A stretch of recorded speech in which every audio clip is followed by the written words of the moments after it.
자, 해룡사월이라. 자, 비록 죽은 뱀이지만 뱀을 다룰 수가 있으면은 그 죽은 뱀이 죽은 상태로 끝나지 않고 되살아나게 됩니다. 요 말은요, 그 유명한 그 설봉이 그 법문의 운문선사가 뱀을 다룰 수 있는 사람만이 뱀을 넘이 부를 수가 있고 뱀을 넘이 보낼 수가 있다. 그러셨어요.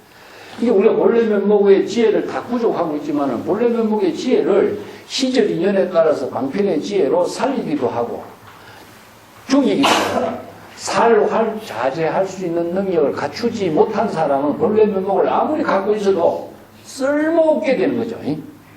그것을 이제 이렇게 비유한 거죠. 자, 그 밑에 8페이지 맨 밑에 그 수행성은 미신, 향, 신마측이요. 자, 이상하네요. 뱀을 큰 길에 당도에 한다고 해놨는데 없어졌다니 무슨 말씀입니까? 그 뱀 어디로 갔죠? 이 수행성이 이제 청림선사에게 추궁하는 거죠. 스님이 방편으로 제시했던 뱀이 어디로 갔습니까? 불신수해라. 자, 거기에 대한 확신을 갖지 못한다면 잘 찾아봐라.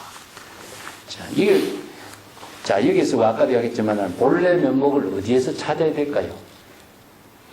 본래 면목을 일체 중생이마다 진여 불성 일심의 지혜를 다 갖추고 있다라고 경전에서 설했는데 본래 면목이 어디에서 그런 경지를 찾아야 되는가 하는 거죠.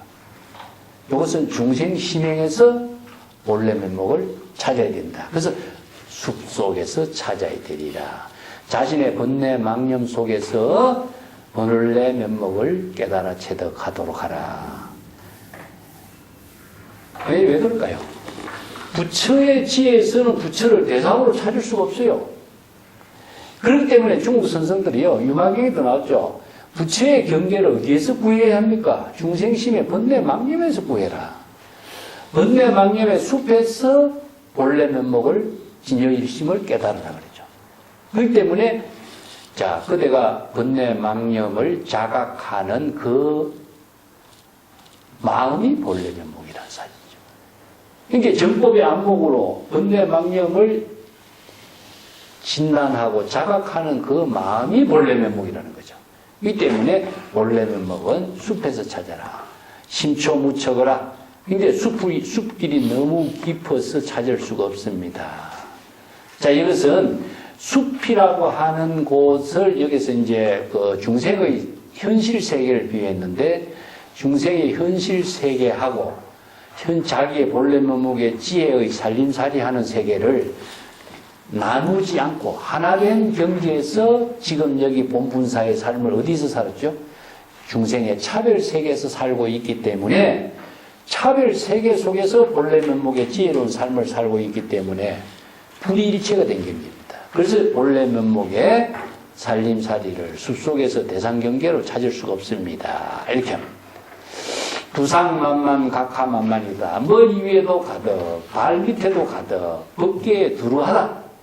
여기 이제 전삼삼, 후삼삼, 위라고도 표현하고 앞뒤라고 표현하는데 그 무창문의 선사가 그 오대산 찾아갔을 적에 문수보살 칭견할 때 그 이야기 하죠. 그죠?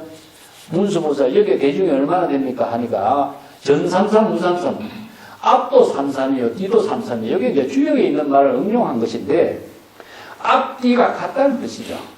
그래서 앞뒤가 차별이 없는 여여한 경지, 이거는 상하로 표현했어요.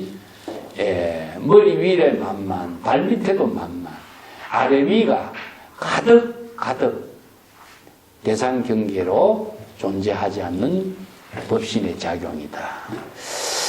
그게요, 이제 요 비슷한 시를 내가 두 개를 소개해 놨습니다. 그 유명한 가도라고 하는 사람이 쓴 시인데, 가도라고 하는 사람은 원래 성녀였었어요.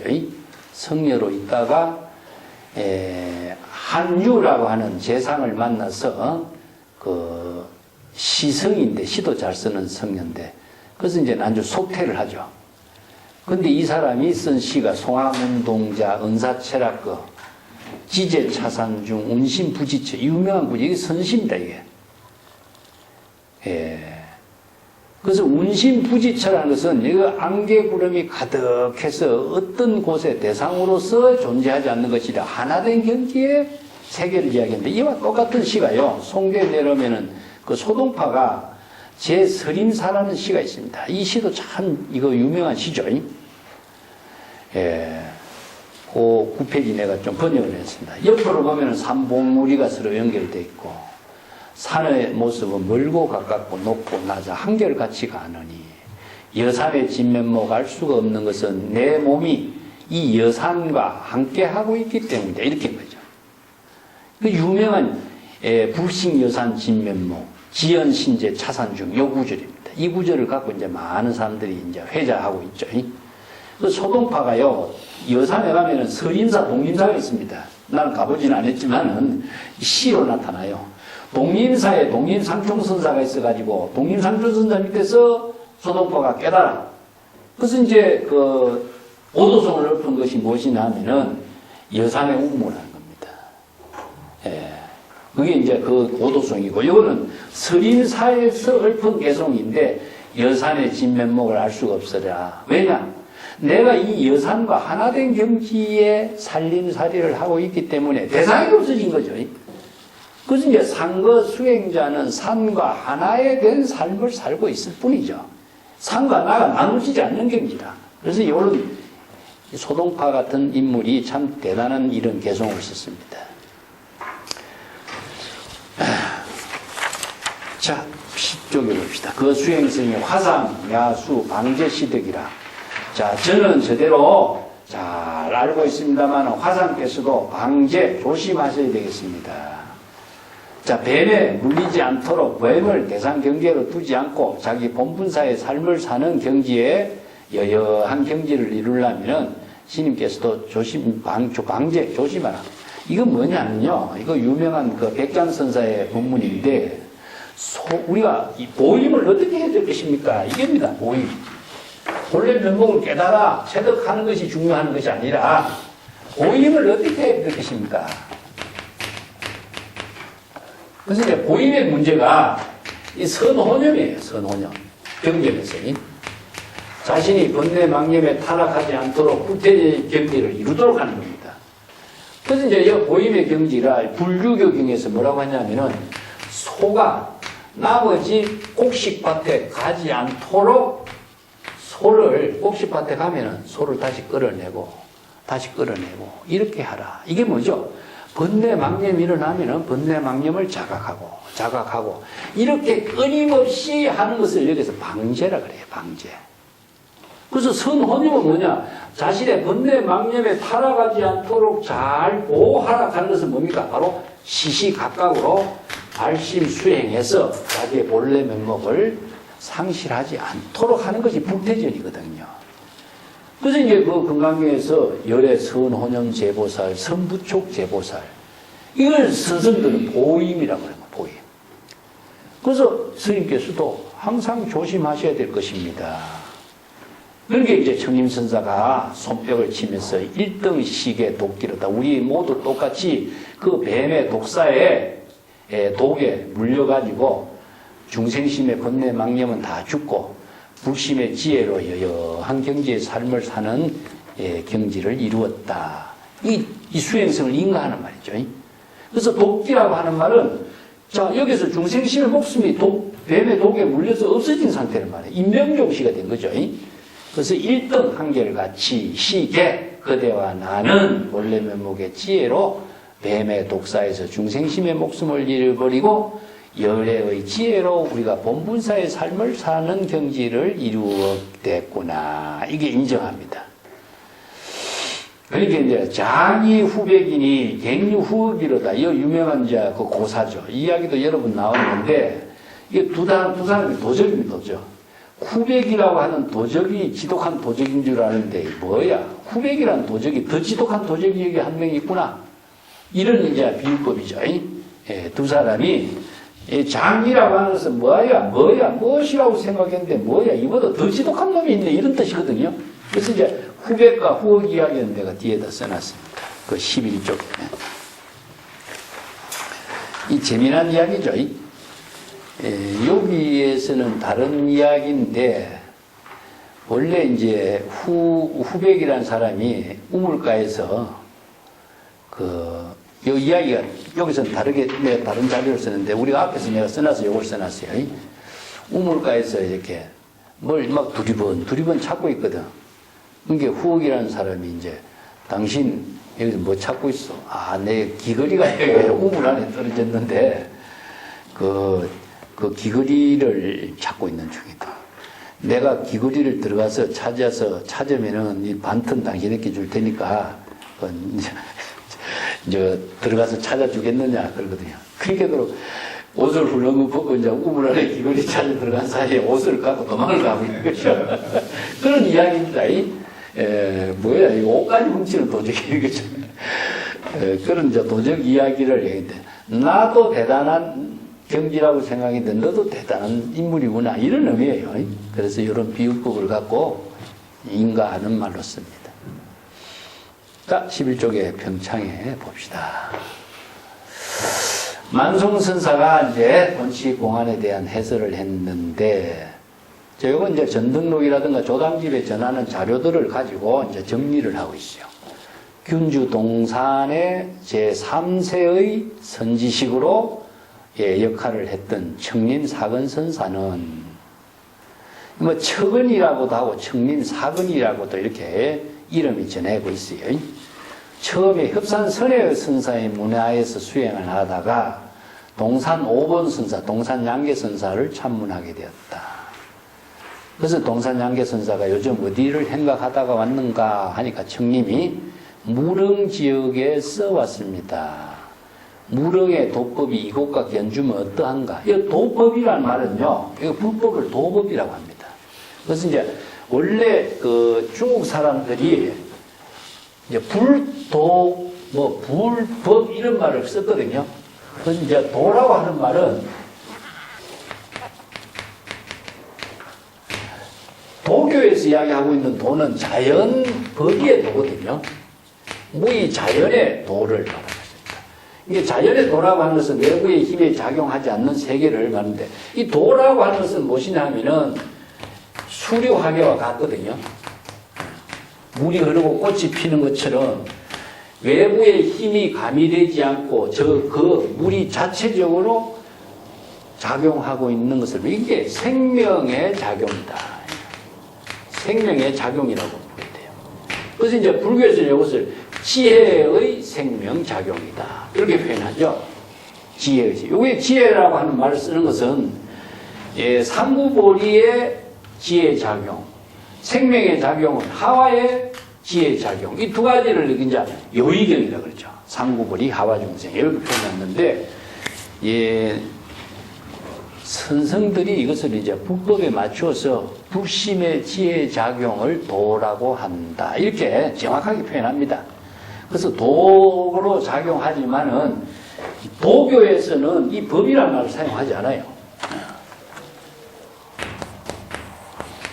그래서 도교에서는 자연의 도만 사용해요.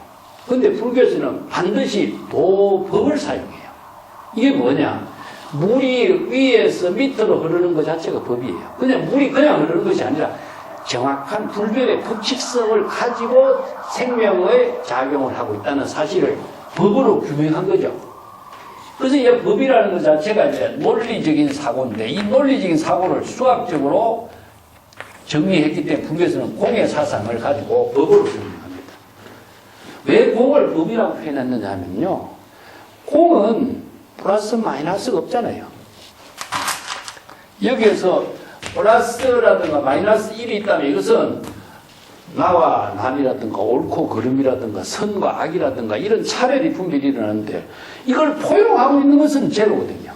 그렇기 때문에 제로는 모든 중생의 차별 세계를 모두 다 포용해서 정법의 지혜로 여법하게 작용하는 힘을 발휘하게 하고 있다. 그게 뭐냐? 바로 일심을 법으로 정한. 그래서 일심의 법이라고 합니다. 불교는. 그래서 법은 그냥 법이 아니라 일심의 법이다. 일심의 법이 지혜로 작용하기 때문에 이걸 도법이라고 표현해요. 그래서 도교에서 사용하고 있는 자연 그 자체의 생명의 작용을 도로 표현하는 거하고, 불교에서는 일심의 법이 지혜로 작용하는 법하고, 이것이 이제 인도적인 사고의 논리 체계를 뒷받침해 주니까, 자, 이 법이라고 하는 것은 뭡니까? 불의가 되는 거죠. 불의가. 언제 어디서 어떤 사람이 어떤 법문을 하더라도 똑같은 경지의 법을 설할 수가 있는데 자연의 도라고 하니까 자연의 도를 체득한 사람의 많은 사람마다 이게 다를 수밖에 없는 거죠. 이런 이제 여러 가지 그 해설이 선성들의 법문이 그래서 이제 조금 불법의 체계 위에 이루어져 있다. 그래서 도법과 견주면 어떤가? 도법이 여기에서 견준다라고 하는 것은 있을 수가 없죠. 그죠? 도법은 똑같아야 되는데, 그죠? 그렇기 때문에 청림 스님이 대답하기를 오랑캐 땅에는 겨울에도 죽순이 솟아납니다. 자, 이어서 죽순이 솟는 그 자체가 도법을 말합니다. 이 생명작용하는 것. 오랑캐 땅이나 어느 땅이나 죽순이 다 똑같이 크는 것이지 그 땅에 죽순이 뭐 따로따로 있는 것은 아니죠. 딴 솥에 향기로운 밥을 지어가지고 이 사람이 이렇게 공양하라. 그러니까 특별하게 응공의 능력을 갖추었다. 공양을 받을 자격을 갖추었다. 인정하는 거죠. 그래서 청림이 그냥 뛰어나오자 오본이 말하기를 이 사람이 뒷날 천하의 사람들을 모두 짓밟아 죽일 것이다. 이 천하의 중생을 말합니다. 천하의 중생을 죽이면 어떻게 되겠죠? 다 부처의 지혜를 이루게 할 사람이다. 이런 뜻이에요. 이런 표현을 써요. 그래서 천하의 사람, 천하의 중생을 다 죽이고 부처의 지혜를 이루게끔 설법해 줄 사람이다. 이런 이제 선지식으로 인정을 하는 거죠. 뒷장에 보겠습니다. 청림선사가 동산에서 소나무를 심고 있는데 유홍이라는 노인이 와서 청림선사에게 개송을 요구하니까 청림선사가 다음과 같이 개송을 했어. 뾰족뾰족 뻗어서 석자 남짓하고 울창하기로 잡초를 뒤엎으니 뒷날 어느 세대 사람이 이 소나무 늙은 모습을 볼 수 있게 될까? 그 유홍이 개송을 동산선사에게 전하니까 동산선사가 유홍이 기뻐함, 당신이 이 개송을 보고 기뻐함을 축하하여. 자, 이 사람은 동산의 제3세가 될 것이요. 이렇게 이제 청림선사를 애언을 했다. 그래서 후대에 청림선사가 동산의 제3세가 되었다라는 사실을 이제 전하고 있는데, 우리가 애언이라고 하는 말은요, 현실을 애언으로 표현한 거죠. 애언이 현실로 되는 것이 아니라 현실이 애언으로 표현하는 겁니다. 이걸 우리가 보통 사람들은 그 이제 경강부회로서 이루어진 것을 말해요. 이게 이제 전부 다, 이걸 중국에서 형기라고 그래요.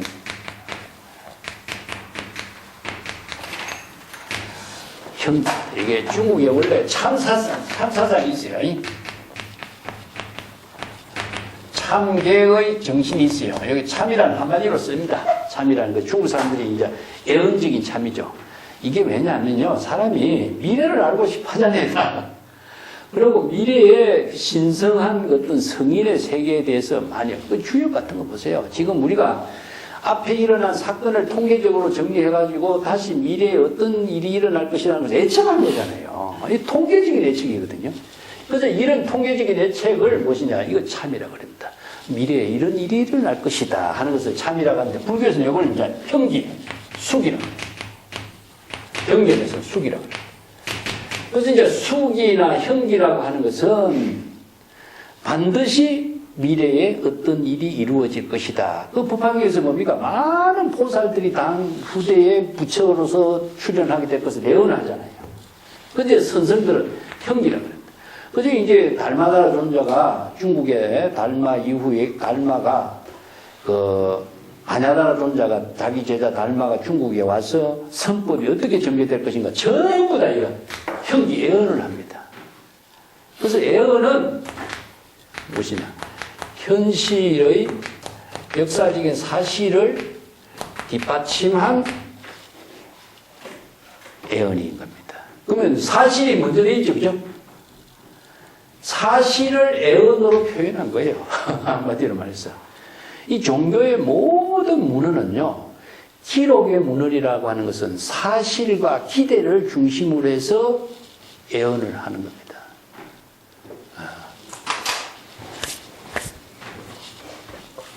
이제 종교의 어떤 신비적인 힘, 불가사의한 힘을 이제 이런 형태로서 했죠. 왜냐하면 중국 사람들이요, 그 고성전을 편찬하는데 10가지의 분류를 합니다. 10가지 분류하는데, 이거 신의의 고성에 가장 많아요. 처음에는 신의.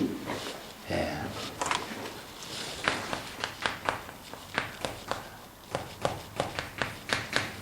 뭐 역경성, 뭐 또 계율을 잘 지키는 선생, 아니면은 감통신의, 이 두 가지가 있습니다.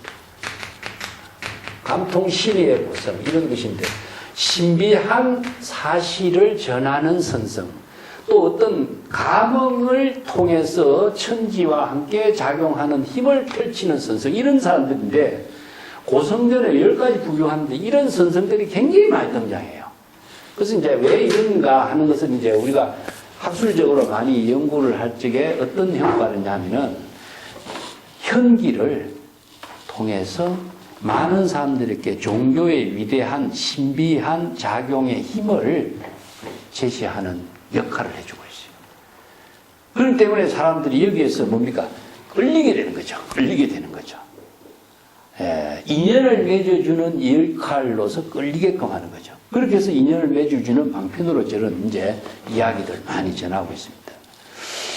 뭐 천주교라든가 다른 종교 같은 데서는 저걸 뭐라 그러죠? 기적이라고 하죠. 기적. 기적이 일어났다고 하죠. 예, 그렇게 해서 이제 신의 어떤 기적이 일어나서 이러한 일이 일어났다. 이렇게 이제 그걸 이제 표현하는 경우가 많죠. 자, 12쪽 밑에 한번 보겠습니다. 청림선사가 동산 5번 선사 거주하는 동산을 하직하고 남부 청자산에 가서 암자에 머물기 10년. 갑자기 동산 5번 선사의 유월이 떠올라 당연히 수많은 목매한 중생을 이롭게 하려면 어찌 작은 절기에 구해되리요 말하고 수주로 갔다가 인연 있는 대중들이 토문의 조그마한 청림남야에 주석하기를 간청하여 그래서 청림선사에 거주하면서 그를 청림선사라고 이렇게 부르게 됩니다. 이게 선사 이름이요, 막 특별하게 그 이름이 유명한 것이 아니라 그 전에는 어느 스님이 계셨다 그러면 청림선사가 되어버릴 거죠. 이게 산 이름으로 명칭이 대신되죠. 13쪽에 봅시다. 청림선사가 설법을 했다. 그대들은 모두 자의식의 마음과 의식의 대상 경계를 여의고 여법하게 창구하여 범부와 성인의 길을 모두 초월해야, 이게 벗어났다는 것은 초월해야 이런 뜻이죠. 비로소 불법을 잘 호지할 수 있을 것이다. 이거 보임할 수가 있다.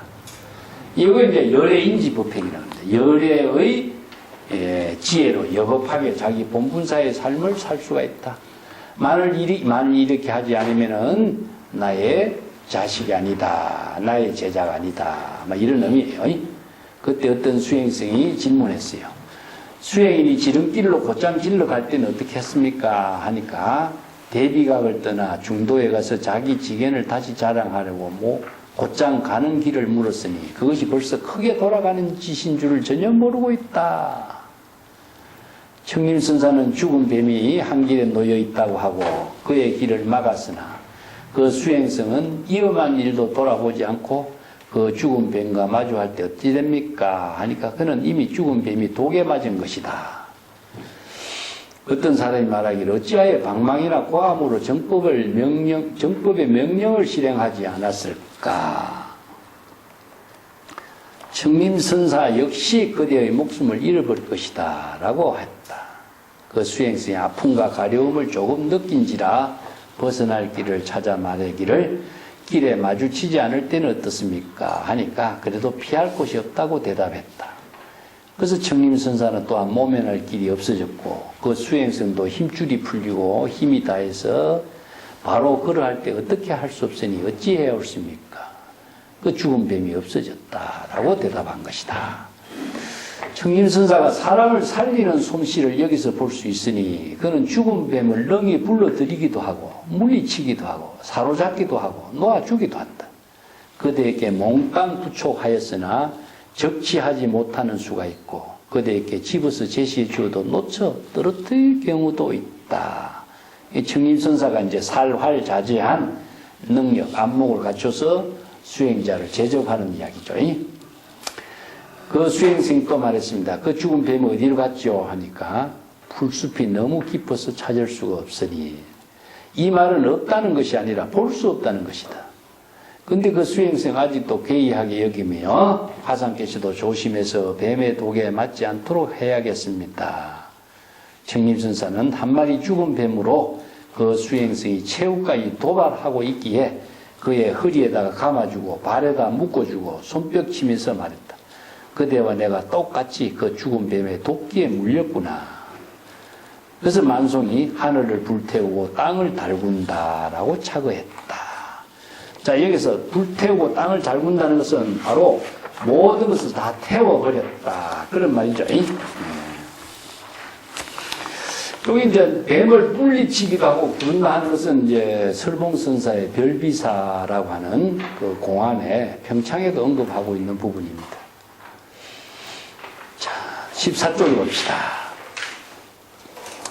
무진등론에 말하기를 청림선사의 기묘한 성기의 지혜작용은 빠르고 준엄하여 단지 한 세상의 광명일 뿐만 아니라 널리 후세, 만세의 표준이 될 것이다. 후대 선성들에게도 표준이 된다 이 말이죠. 만송이 말하기를 봄바람이 휘날리어 끝내 멈추는 일이 없을 것이다. 봄바람에 이제 향기를 전하고 있는 거죠. 봄바람이라는 그런 가을 바람은 낙엽을 떨구고 하지만은 군더더기를 싹 떨쳐버리는 것이 가을 바람 청풍이에요.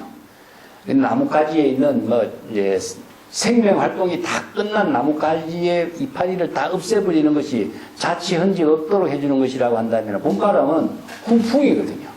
훈풍은 생명의 작용을 다 불러일으키는 힘을 갖고 있고 또 향기를 벗게 두루 하는 그 바람이다. 그런 의미를 두고 있죠. 그 다시 천동선사가 꽃을 불고 버드나무를 흔들을 푼 개송을 살펴보자. 이게 버드나무라고 하는 말이요, 중국 사람들에게 굉장히 많이 쓰는데, 버드나무는 뭡니까? 수연성의 대표입니다. 바람에 따라서 자유자재 흔드는데, 또 하나는 뭐냐면 버드나무는 꽃이요, 꽃이 아주 이게 버드나무 꽃을 사람들하고 유의한다 그래요. 그래서 선생들이 이 버드나무를 가지고 많이 이야기합니다. 왜냐하면 버드나무를 최초로 많이 중국 사람들에게 애호하게 만든 사람은 도연명이거든. 도연명이 오류 선생이라고 그랬거든요. 오류 선생. 자기 자신을 오류 선생 전이라고 했어요. 자기 자신을 읊은 시가 있어요. 자기 집 주위에 5그루의 버드나무를 심고 사는 사람, 이런 뜻이에요. 그래서 이 오류 선생 전에 그 감명을 받은 중국의 시인들, 백납신이라든가 많은 사람들이 전부 도연명을 이상으로 삼는 거죠. 그래서 은거의 대표적인 인물이 도연명이에요. 그래서 이제 은거인의 살림살이 환경을 버드나무와 함께 하는 거죠. 그래서 버드나무 꽃하고 버드나무와 같은 수연의 세계를 갖고 사는 모습. 백낙천 같은 사람은 오류 선생처럼 자기도 꼭 버드나무 5그루를 심고 그래 살았다. 그렇게 나와요. 자, 개송으로 정리 한번 봅시다. 삼노한 전타요. 여기서 삼노라고 하는 것은 노련한 뱃사공을 삼노라고 합니다. 그 이제 두부의 시에도 나오고, 근데 노련한 뱃사공은 암이라는 것은 조용히 가만히 알지도 못하게, 남이 알지도 못하는 사이에 자신의 마음의 지혜 작용을 펼치는 것을 암이라고 하는데 드러내지 않고 이런 의미예요. 노련한 뱃사공은 가만히 배의 키를 돌린다. 여기서 전이라고 하는 것은요, 배의 그 키의 방향을 돌려주는 거죠. 수행성을 이끌어가는 지혜의 법문을 설하는 방향, 방편 법문의 방향으로서 배의 키를 돌리는 역할을 해주고 있는데 그 사람이 누구냐? 여기 청림선사다. 그래서 이제 야하가 장주여, 자, 밤중에 깊은 계곡에 배를 숨겼다. 이 말은 저 장자에 나오는 유명한 고사가 있습니다. 15쪽에 넘어가 봅시다. 학장주라고 하는데 이 장자의 스케일이에요. 이게 또. 자, 그거 한번 같이 읽어보기 재미나는 스케일인데 배를 골짜기에 그리고 그물을 연못에 두고서 안전하다고 생각하는 사람이 있다. 그러나 한밤중에 힘센 사람이 배와 그물을 짊어지고 달아나 버렸다. 어리석은 사람은 그러한 사실을 알지 못하고 있다. 자기가 숨겨둔 물건이 잘 쓰려고 생각하고 있다 이거죠. 근데 작은 물건을 큰 곳에 감추었다고 해도 역시 가지고 가버릴 곳이 있는 것이고, 그러나 만약에 천하 속에 감춘다고 해도 훔쳐갈 수가 없으니 이것이 바로 만물의 커다란 진리라고 할 수 있다. 절벽의 계곡 밑에 흐르는 물에 배를 타고 배를 운행하는 일은 다른 사람이 알지 못하게 배의 키를 돌리며 방향을 잡는 것과 같다고 칭찬한 것이다. 이런 뜻인데, 여기 장자의 이 말이요, 이 말을 천지와 하나 된 큰 물건은, 천지와 하나 된 물건을 훔쳐갈 사람이 누가 있겠느냐 이거죠. 이 적은 물건은 골짜기에 숨길 수가 있지만 큰 물건을 숨길 수가 없다는 거죠. 이게 뭡니까? 바로 붕새와 같은 인물이에요. 장자의 스케일입니다. 자, 이걸 이제 여기서 비유한 것은 법계와 하나 된 살림살이를 펼친 사람은 자기의 몸을 대상으로 둘 곳이 없다는 거죠. 그러니까 법계와 하나 된 지혜로운 삶을 사는 경지를 이렇게 비유한 거죠. 고주야 회두라, 외로운 배는 한밤중에 머리를 돌렸다. 여기서 한밤중은 평등의 세계입니다. 평등의 세계. 평등의 세계. 암은 평등의 세계인데, 한밤중의 평등의 세계, 진여의 일심의 지혜로서 머리를 돌리는 것은 어디죠? 시절 인연에 따라서 방편의 지혜의 작용을 여법하게 실행했다. 그래서 이제 배가 가야 할 곳으로서 가야지, 가지 않아야 될 곳으로 방향을 잃어버린다면 이것은 중생의 미혹이지만은 바로 진여본심 평등심으로서 방향을 여법하게 실었다. 그 사람이 누구냐? 삼로, 도사공, 청림선사다. 그 수행성을 바르게 정법의 안목으로 지혜가 작용하는 뱃머리를 돌린 청림선사의 성기작용을 여기다 비유한 겁니다. 징은 착도로다. 맑은 물 위에 돛을 올린다. 자, 여기서 이제 청정한 그 맑은 물, 진여 일심의 지혜의 강물이 흐르도록, 이런 의미겠죠.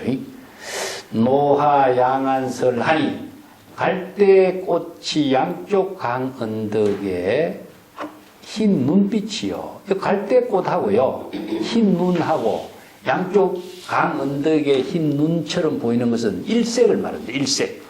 일색의 경지는 불이 일색이죠. 그렇게 법계가 온 흰 갈대꽃과 흰 눈처럼 일색의 경지로서 불의의 경지를 이루고, 그래서 차별 분별을 모두 다 초월한 경지죠. 자, 마주칠 것인가 마주치지 않을 것인가, 좌측인가 우측인가, 차안인가 피안인가, 모두가 다 불의일색의 경지, 법계 일상의 경지를 이루는 세계를 표현하고 있습니다. 그래서 갈대꽃 이야기가 자주 쓰이는데, 우리나라에 갈대꽃을 피는 곳으로 표현한 세계가 어디냐면은 지리산이에요. 지리산. 그래서 이제 지리산의 그 쌍계사가 갈대꽃이 피는 그 언덕으로 표현해요. 그래서 옛날에는 내가 그 지리산 쌍계사 사절비를 보고 그 육조 해능 정상 동네 연기 그 논문을 쓸 적에는 그냥 봤는데, 이제 갈대 이야기를 보고, 아, 우리나라에서도 자, 불의의 일색의 경지를 표현한 곳이 지리산 쌍계사구나 하는 것을 내가 이제 감이 오더라고요. 자, 18쪽에 봅시다. 자타 현지의 계급다. 여기서는 불의일색의 경지, 정법의 지혜를 부족한 경지다. 연수 일강 추요. 연수라고 하는 것은 연구와 같이 물안개입니다. 그래서 이제 물안개가 꽉 차 있으니까 하나의 강에 물안개가 꽉 차가지고 불의의 경지를 이룬 세계는 마치 무엇이냐? 시절 인연에 따르면 가을의 제보실상의 세계다. 이 때문에 여기서는 상하가 명통이라. 그렇게 명은 가만히 여기도 상하가 차별 분별 없이 하나로 통한 경지, 불의의 지혜로 작용하는 경지다. 여기 이제 소동파 시가 요게 독림상총선사를 찾고 나서 깨달음을 얻은 오도선입니다. 요게 여산의 연우, 절강의 조수. 요게 소동파의 오도선인데 요게 연욱하는 것이 무랑계 중국 사람들이 이게 굉장히 이런 것을 그 자연의 그 실상으로서 참 좋아했던 것 같아요. 자, 풍녀 부범 행 부도로다. 가을 바람에 꽃을 붙더니 노를 젓지 않아도 배는 가고. 자, 바로 지혜의 힘에 의해서 저절로 작용을 하지 않고 힘을 쓰지 않고 중생심의 묘용을 펼치지 않고 바로 배가 여여하게 자연 그대로 흘러가고 있는 것을 이제 진여 본심에다 비유한 거죠. 수류 등묘 이렇게 착을 붙이는데 시절 인연에 따라서 수연성입니다. 수연성으로서 작용하는 경지가 바로 미묘한 지혜의 묘용을 이룬다. 그 말과 똑같은 말이죠. 저성 하늘의 하창주로다. 이것은 피리 소리에 달빛을 부르니 어느덧 창주에 도달하겠구나.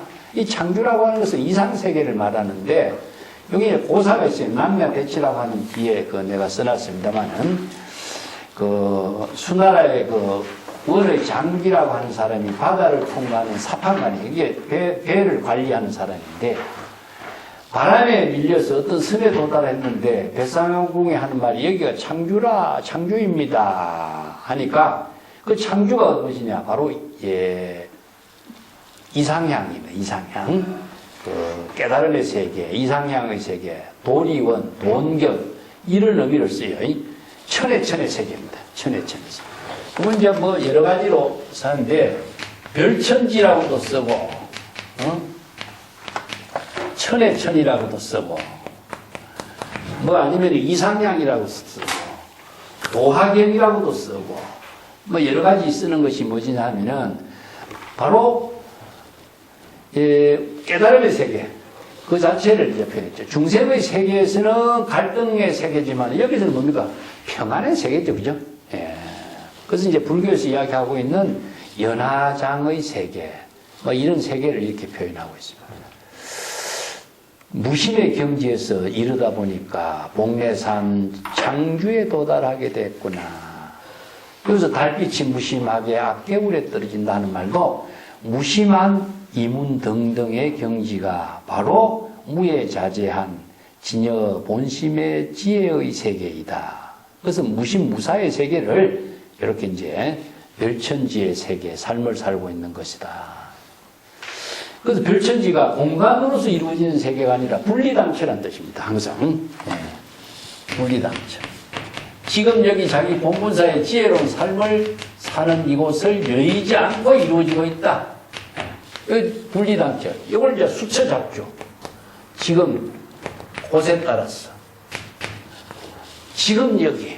그렇게 이루어지는 곳에서 이루어지는 것이지 다른 깨달은 세계를 망념을 일으켜서 추구한다면은 바로 또 중생의 차별 경계에 떨어진다. 이런 말이죠.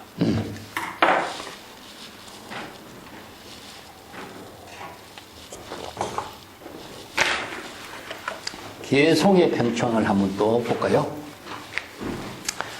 만송선사가 이제 천동경지가서 읊은 개송에 대해서 나름대로 좀 정리를 했습니다.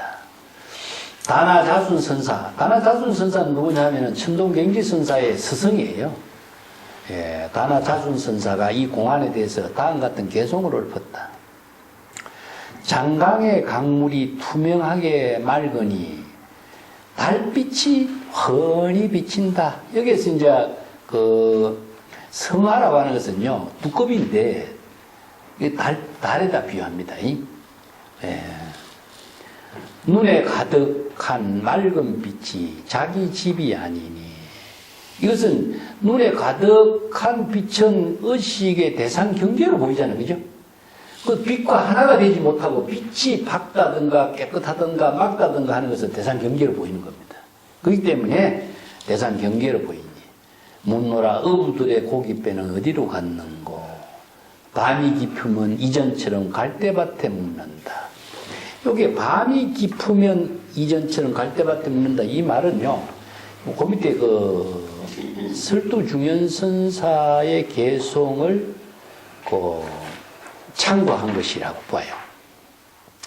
그래서 다나자순선사와 천동경지선사 이 두 노인이 모두 함께 조용한 못, 맑은 물, 높은 독대, 외로운 배를 주제로 해서 이 개송을 읊었다. 다나자순선사의 개송은 설두중현선사가 현사사비선사가 뱃사공이거든요. 현사사비선사에 대해서 읊은 개송, 다음과 같은 개송을 응용한 것이다. 이게 만송이 날카롭게 지적을 한 거죠. 여기에 개송을 가지고. 이게 이 천재적인 사람이 아니면 누구의 개송을 옛날에 어떻게 다 기억을 했을까요? 내가 이 자료를 항상 정리하면서 이 사람들이 이 많은 자료를 어떻게 정리해서 이렇게 적지적소에 다 이렇게 응용해서 쓸 수 있을까? 내가 감탄을 해요. 나도 지금 카드를 지금 40년 가까이 카드 정리를 한 것이 지금 한 몇만 장 되는데 몇만 장 카드를 써도 자료가 어떨 적엔 부족해서 또 찾고 하는데 이 사람들 어떻게 이 많은 자료를 이렇게 적지적소에서 다양하게 활용할 수 있을까? 나는 참 항상 감탄을 해요. 자, 다나자순선사가 읊은 개송은 설두중현선사가 현사사비선사에 대해서 읊은 개송을 참조한 것이다. 현사는 본래 고기를 낚는 뱃사공이니 현사사비선사는요 원래는 출가하기 전에 고기 뱃사공이었어요. 근데 출가해서도 이 사람은 뱃사공의 살림살이를 살아요 평생. 근데 이제 뱃사공하고 자연 음거인으로서 대표적으로 이야기하는 것이 초부라 그러죠. 초부, 어부입니다. 그래서 초부는 나무꾼이고, 어부는 고기 장사인데, 이게 뭡니까? 바로 은거인입니다, 은거인. 은거라고 하는 것은 자연과 함께 사는 사람이다, 하는 거죠. 자연과 불의의 경지에서 자신의 본분의 삶을 사는 사람을 이렇게 중국인들은 은거의 사상이 아주 강하거든요. 그래서 자연인 그 자체가 바로 은거인이고 은거인이 바로 대표적으로 나무꾼, 어부 이런 표현이 되죠. 수염과 머리만 깎고 현사는 가사만 걸쳤구나. 어부 생활만 하고 있으니까. 그런데 그는 조불의 지혜도 안주하지 않고 항상 자기 본분사의 삶을 살면서 밤이 되면은 본래 갈대밭에 묵는다. 이 밤이 되면은 가는 것은 뭐죠? 본래로 되돌아간 경지죠. 그래서 자기의 본분을 상실하지 않고 갈대밭에 묵는다라고 하는 것은 갈대밭의 불의의 경지에서 자기의 본분의 삶을 살고 있다. 그런 비유법이에요. 왜 갈대가 흰 색깔, 양쪽 강언더의 모든 것이 눈과 같이 흰 갈대, 바로 진여 일심의 경지를 이렇게 비유법을 쓴 거죠. 그래서 만송은 특별한 소식이 있을 것이라고 기대했는데 착을 했지만 특별한 소식은 특별한 법문이라고 생각했는데 바로 특별한 법문이 아니라 본래 법문이다. 그런 의미죠. 그 현사는 참 대단한 임재의 무의진인을 비판한 그 선성으로서 현사는 유명합니다. 그래서 현사, 다 설봉의 제자인데 현사, 운문, 보복, 장경, 해의 이런 사람들은 그 설봉의 문화에서 정말 기라성과 같은 선성들이죠. 사씨 집의 셋째 아들, 그래서 이제 어부 집안에 사씨 집의 셋째 아들이란 뜻이죠. 그렇게 출가하기 전에도 어부, 또 출가해서도 어부로 산 자연이다. 자, 18쪽 밑에 단 보겠습니다. 고금 시화에 계곡의 강에서 배를 타고 사대자비와 기자비를 일러서 노련한 뱃사공이라고 했다. 두고의 시에도 다음같이 읽고 있다. 총나라의 소금과 오나라의 삼배를 옛날부터 교육을 했는데 식량을 가득 실은 배가 바람같이 달리네. 노련한 뱃사공 구성진 노랫가락 속에 한낮의 높은 물결을 위해 화투놀이를 즐기노다. 그래서 화투놀이는 이게 중국 사람들이 그 돈을 이렇게 뭐 가지고 이렇게 놀이하는 그런 놀이 같아요. 그래서 여기서는 뭐 뱃사공들이 장사꾼들이 하는 놀이 이런 놀이에요. 그래서 여기 뭐 화투놀이라든가 이렇게 그렇게 이제 읊었어요.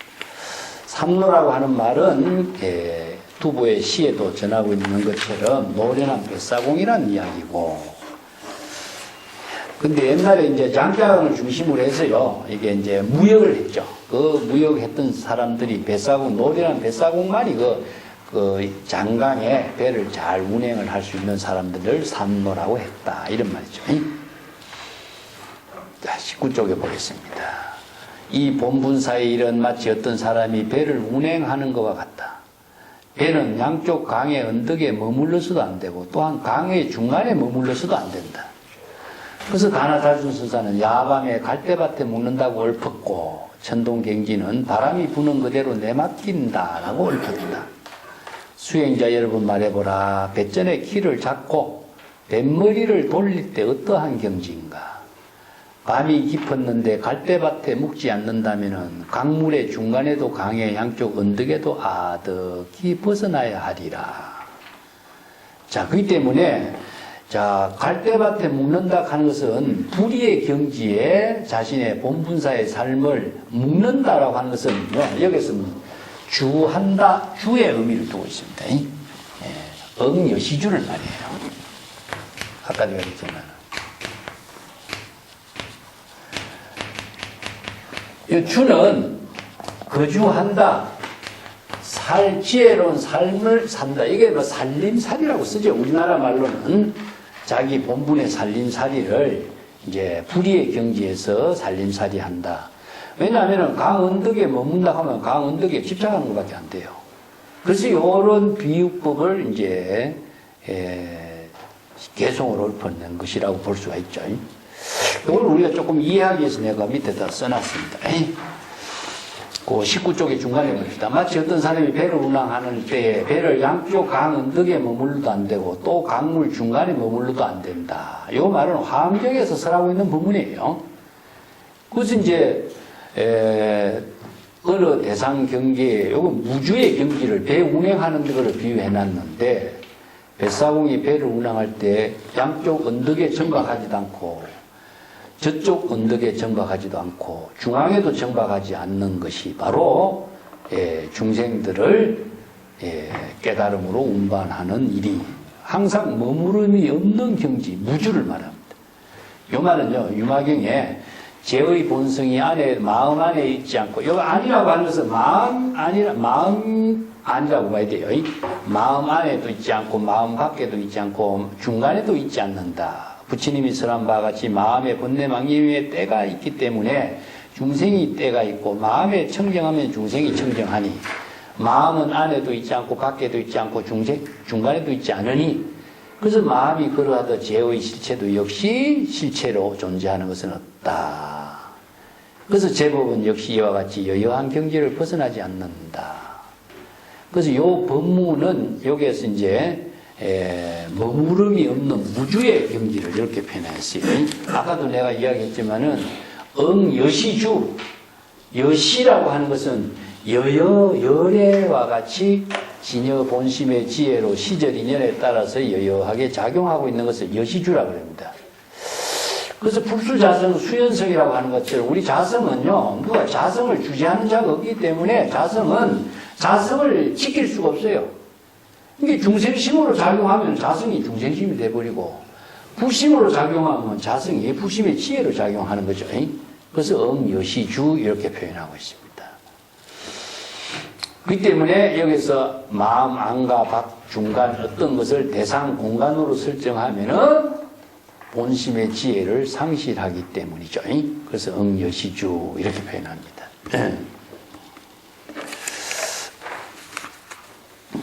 자, 그 건강경에도 이제 무주의 근본에서 일체법을 건립한다. 요 말은 응여시주에 작용하는 것을 이렇게 표현했어요. 그 본분사의 지혜로운 삶을 사는 경지를 응여시주, 응무소주, 이생기심 이런 응여시주 이런 표현으로 썼는데 지금 여려의 지혜로 지금 자기 본분사의 삶을 실행하는 입장이지 어떤 대상의 경계에 머무르고 있는 것을 주라고 하지 않는다 하는 것입니다.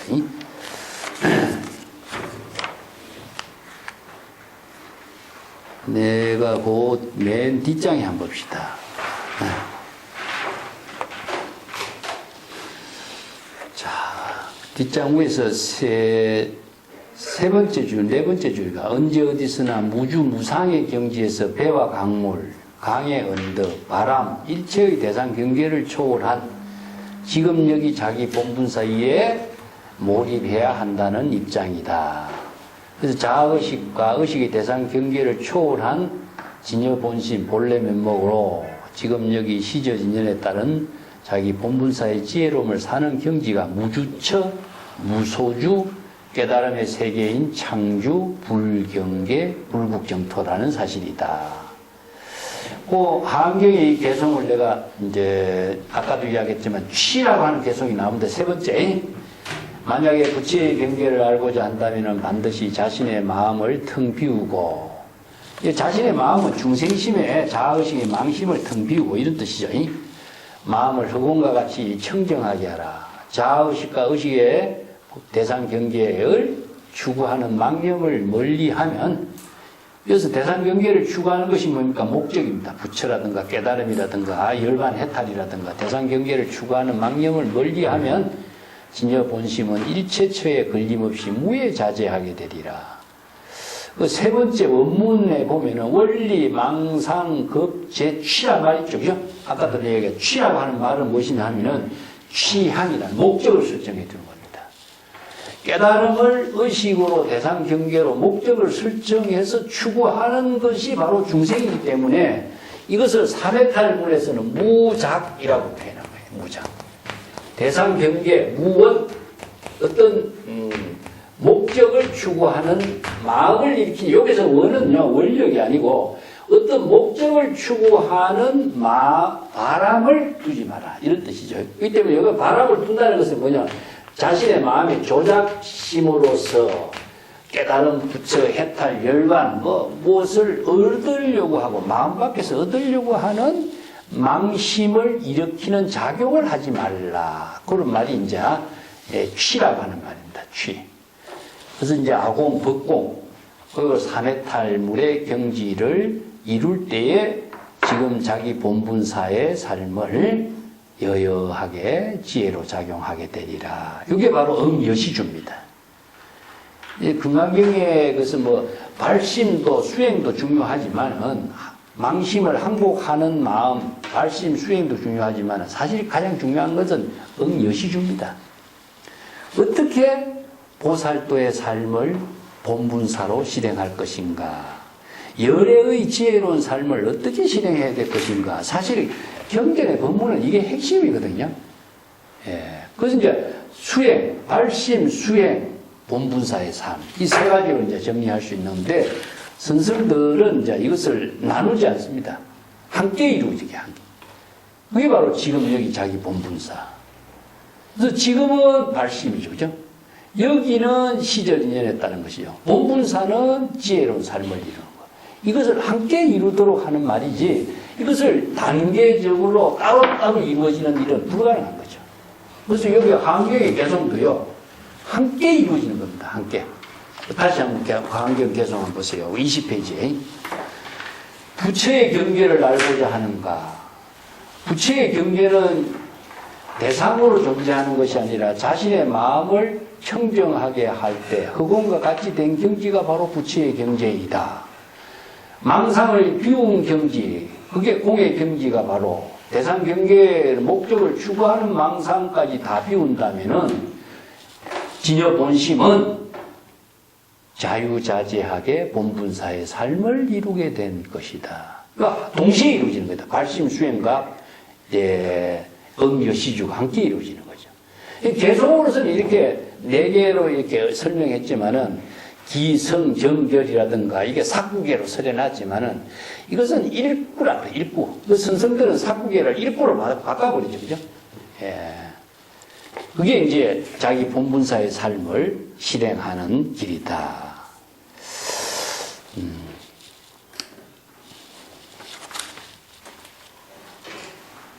우리가 지난번에도 이야기했지만 우리가 정토장음이라든가 이런 장음이란 말 쓰는 거 32상 80종호라든가 이런 장음이란 말을 많이 쓰는데 그것은 자기 자신을 지혜와 자비의 덕으로 장음하는 것을 이렇게 표현한 거예요. 사실상 칠보로 장음한다는 것은 칠보라는 건 불변이라는 뜻입니다. 불변. 그래서 불변의 가장 강도가 높은 가치 있는 것은 다이아몬드라고 하는 것인데 그건 여여 불변의 불성을 비유하거든요.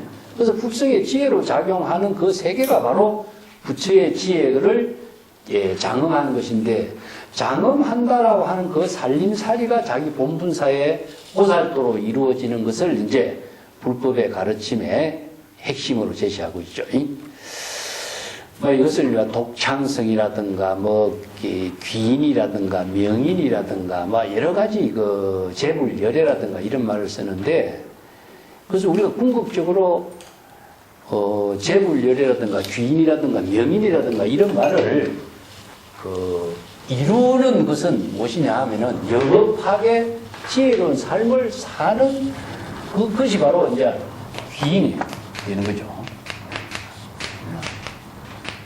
이제 중국 사람들은 이제 귀인이라고 하는 말을 이제 군자라든가 이런 말을 귀인이라고 쓰는데 명인이 된다라고 하는 것은 자, 요즘에 사람들이 명품을 가지면은 뭐죠? 명품을 갖는 사람은 자기 좋은 자신을 대단한 사람으로 이렇게 자만심을 갖게 만들어. 그것을 명품을 산대요, 사람들이. 근데 명품을 가졌다고 명인이 되는 것인가?